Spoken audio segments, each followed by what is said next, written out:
नमस्कार। टीडीएम सफलता चैनल में एक बार फिर आप सभी का स्वागत है। आज की इस वीडियो में कक्षा 9 गणित एनसीईआरटी पैटर्न पर आधारित 2024-25 के सिलेबस के अनुसार हम गणित का 12वां अध्याय सांख्यिकी स्टैटिक्स का अध्ययन कर रहे थे और इसमें हम देखते हैं कि हमें जो बिंदु दिए गए हैं, आंकड़ों का आलेखीय निरूपण, दंड आलेख और इसमें जो उदाहरण दिए गए हैं, तो विद्यार्थी इन उदाहरणों को देखते हुए और समझते हुए इनका अध्ययन करेंगे। अगर इन प्रश्नों को हल करने में और समझने में किसी भी प्रकार की अगर कोई समस्या आती है तो कमेंट बॉक्स में ज़रूर बताएं, तो हम उन प्रश्नों को हल करने का प्रयास करेंगे और आप उन्हें सीखेंगे।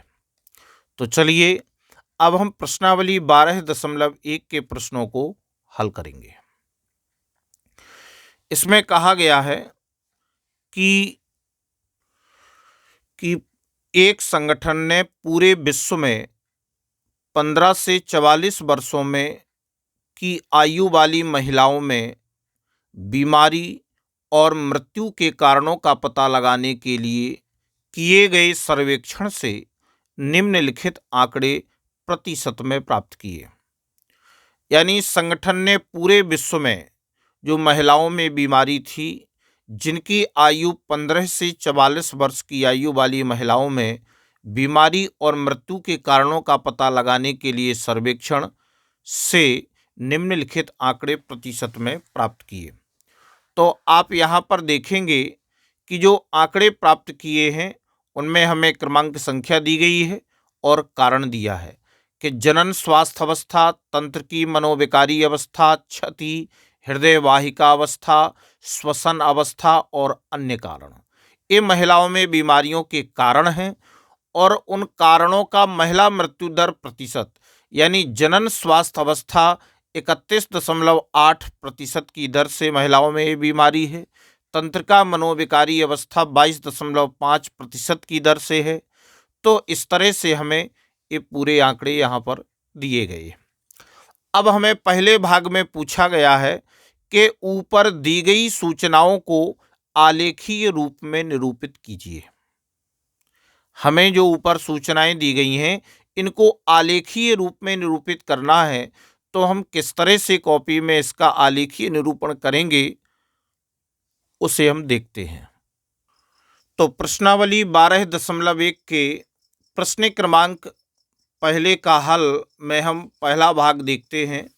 तो पहले भाग में जो हमें आलेखीय निरूपण करना है, तो उसमें आप देखेंगे कि यहाँ पर जो हमें कारण दिए गए हैं, देखो सबसे पहले तो हमने यहाँ पर एक एक्स अक्ष बनाया और एक बनाया है ऊर्ध्वाधर वाई अक्ष। तो एक्स अक्ष पर हमने उन सभी कारणों को लिखा जो महिलाओं में कारण थे बीमारी होने के, और हमने वाई अक्ष पर महिला मृत्यु दर को निरूपित किया। और जो हमने यहाँ पर एक्स अक्ष में महिलाओं के कारणों को दर्शाया उनकी समान चौड़ाई और समान दूरियों की, क्योंकि इनकी जो चौड़ाई है वह समान होनी चाहिए और इन्हें समान समान दूरी पर होना चाहिए। इसी प्रकार से हमने महिला मृत्यु दर के लिए हमने एक यहाँ पर पैमाना लिया कि एक मात्रक बराबर 5%, यानी 5% की समान दूरी पर हमने इन प्रतिशत को रखा महिला मृत्यु दर को वाई अक्ष पर। अब हम देखते हैं कि जो जनन स्वास्थ्य अवस्था है, महिलाओं में जो कारण है जनन स्वास्थ्य अवस्था, यह 31.8 तक गया है। यहाँ पर आप देख रहे हैं ये 30 है और इसका मान 31.8। और इसके बाद तंत्रिका मनोविकारी अवस्था हमें दिया गया है 25.4। तो यहाँ पर हम देख रहे हैं ये 25 है और 25.4 तक इसको रखा गया है। इसके बाद ये क्षति कितनी दी गई है 12.4। तो हमने यहाँ पर हम 10 देख रहे हैं, यहाँ पर हो जाएगा 12.4%। तो इस प्रकार से हम प्रश्न में जो हमें महिला मृत्यु दर परसेंट में दी गई है उससे हम ये आलेख बना सकते हैं। यहाँ पर आप देख ही रहे हैं। इस प्रकार से आप यहाँ नीचे कारण दिया गया है और यहाँ पर महिला मृत्यु दर % में दी गई है। अब इसके बाद सेकंड नंबर में पूछा गया है कि कौन सी अवस्था पूरे विश्व की महिलाओं के खराब स्वास्थ्य और मृत्यु का बड़ा कारण है। तो इसका उत्तर हम देंगे।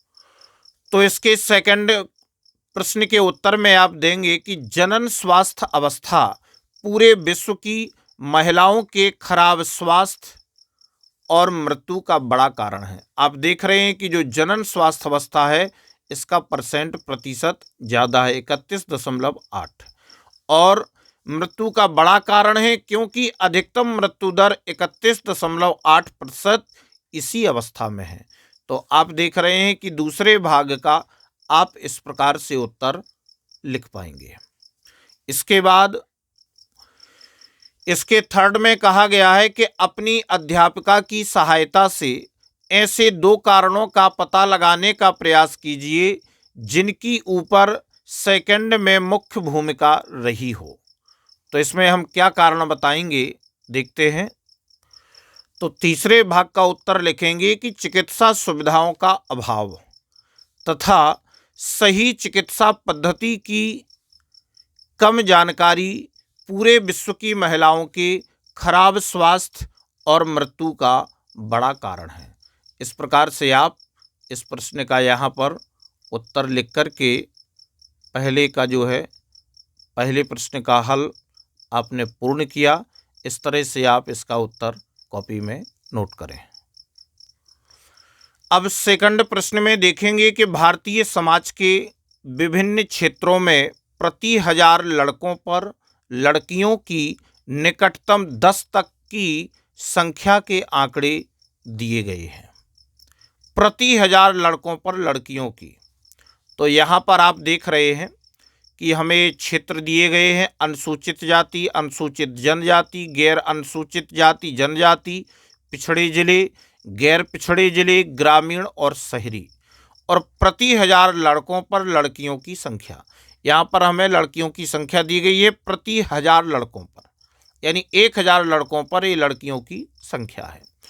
तो अब हमें इसमें पूछा गया है पहले भाग में कि ऊपर दी गई सूचनाओं को एक दंड आलेख द्वारा निरूपित कीजिए। हमें इनका दंडालेख बनाना है। और सेकंड भाग में कहा गया है कि कक्षा में चर्चा करके बताइए कि आप इस आलेख से कौन कौन से निष्कर्ष निकाल सकते हैं। तो हम इन दोनों भागों का उत्तर देंगे और इसके लिए दंड आलेख बनाएंगे। देखते हैं किस तरह से इसे हम हल करते हैं। तो सेकंड प्रश्न के हल में आप यहाँ पर देखेंगे कि हमने एक एक्स अक्ष बनाया। यहाँ पर आपका एक्स अक्ष रहेगा। इस एक्स अक्ष पर हमने उन सभी क्षेत्रों को लिखा जो हमें क्षेत्र दिए गए हैं, जिनकी समान चौड़ाई और समान दूरियां हैं। इसके बाद हमने वाई अक्ष यानी ऊर्ध्वाधर अक्ष पर प्रति 1000 लड़कों पर लड़कियों की संख्याओं को निरूपित किया। और यहाँ पर ये जो चिन्ह आप देख रहे हैं ये लगभग का चिन्ह है, यानी हमने यहाँ से 900 से शुरू किया, 9, 910, 920, 930, 940, 10-10 का जो डिफरेंस रखा है और यहाँ 0 से डायरेक्ट 900 आ गया। इसके लिए हमने ये जो चिन्ह बनाया है लगभग। तो यहाँ पर हमने इसको मान लिया पैमाना 1 मात्रक बराबर 10 लड़की, यानी 10-10 के हमने डिफरेंस से इनको वाई अक्ष में निरूपित किया। अब आप पहले भाग में जो हमें दंडालेख बनाना था, यानी इसमें कहा गया है कि अनुसूचित जनजाति प्रति 1000 लड़कों पर 940 है, 940। तो अनुसूचित जाति की हमने यहाँ पर 940 के बराबर में इस दंडालेख को बनाया। इसके बाद अनुसूचित जनजाति दी गई है 970, अनुसूचित जनजाति, तो ये आपकी 970 के सामने यहाँ तक समान चौड़ाई के हम ये दंडालेख इस प्रकार से सभी के बना लेंगे, जिस प्रकार से आप इसमें देख रहे हैं। अब इसके बाद सेकंड भाग में जो हमें उत्तर देना है उसमें कहा गया है कि अनुसूचित जनजाति में प्रति 1000 लड़कों पर सबसे अधिक लड़कियां 970 हैं। यानी इस पूरे दंडालेख में आप देख रहे हैं कि सबसे अधिक लड़कियां कितनी हैं, 970। यानी अनुसूचित जनजाति में प्रति 1000 लड़कों पर सबसे अधिक लड़कियां 970 हैं। और शहरी क्षेत्र में, ये शहरी क्षेत्र आप देख रहे हैं, शहरी क्षेत्र में प्रति 1000 लड़कों पर सबसे कम लड़कियां 910 हैं।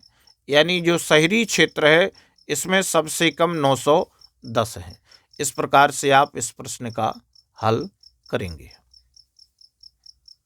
अब तीसरे प्रश्न में समझते हैं कि एक राज्य के विधानसभा के चुनाव में विभिन्न राजनीतिक पार्टियों द्वारा जीती गई सीटों के परिणाम नीचे दिए गए हैं। हमें यहाँ पर राजनीतिक party A, B, C, D, E, F ये पार्टियाँ दी गई हैं और जीती गई सीटें, यानी राजनीतिक पार्टी A ने 75 सीटें जीती हैं, B ने 55 सीटें जीती हैं, C ने 37, D ने 29, E ने 10 और F ने 37 सीटें जीती हैं। अब हमें पहले भाग में कहा गया है कि मतदान के परिणामों को निरूपित करने वाला एक दंड आलेख खींचिए, और सेकंड भाग में किस राजनीतिक पार्टी ने अधिकतम सीटें जीती हैं। तो इसको हम किस प्रकार से हल करेंगे देखते हैं। तो तीसरे प्रश्न के हल में हम देख रहे हैं कि जो हमें पहले भाग में हमें इसको एक दंड आलेख के रूप में निरूपित करना है, तो सबसे पहले आप देखते हैं कि इसको राजनीतिक पार्टी को हमने एक्स अक्ष में एक दंड के रूप में समान चौड़ाई और समान दूरियों पर इनको निरूपित किया, और जो हमें जीती गई सीटें दी गई हैं वह सीटें 10 से लेकर के 75 तक दी गई हैं, जिसके लिए हमने पैमाना एक मात्रक बराबर 10 सीटें ली हैं। तो यहाँ पर आप देख रहे हैं कि जो राजनीतिक पार्टी है उस राजनीतिक पार्टी A ने 75 सीटें जीती हैं, तो हमने 75 की दूरी तक इस दंड आलेख को निरूपित किया।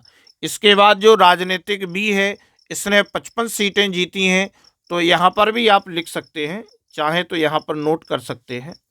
इस प्रकार से आप इनके ऊपर लिख करके स्पष्टता इनको समझ सकते हैं। तो पहले भाग में हमने इस दंड आलेख को निरूपित किया जहाँ पर आप देख रहे हैं, और इसके सेकंड भाग में कहा गया है कि राजनीतिक पार्टी A ने सबसे अधिक 75 सीटें जीती हैं। यानी इन सभी में देखा जाए तो सबसे ज़्यादा जो हमें ऊंचाई दिख रही है वो राजनीतिक पार्टी A की 75 सीटें जीती हुई दिखाई दे रही हैं। इस प्रकार से आप इस प्रश्न को हल करेंगे। तो इस वीडियो में बस इतना ही। नेक्स्ट वीडियो में हम प्रश्नावली के अगले प्रश्नों को हल करेंगे। आप हमारे इन सभी वीडियो को हमारे चैनल की TDM सफलता की प्लेलिस्ट में जाकर के आप क्रम वाइज देख सकते हैं। और अगर आपको ये वीडियो अच्छा लगा हो तो वीडियो के लिए कमेंट बॉक्स में अवश्य लिखें। धन्यवाद।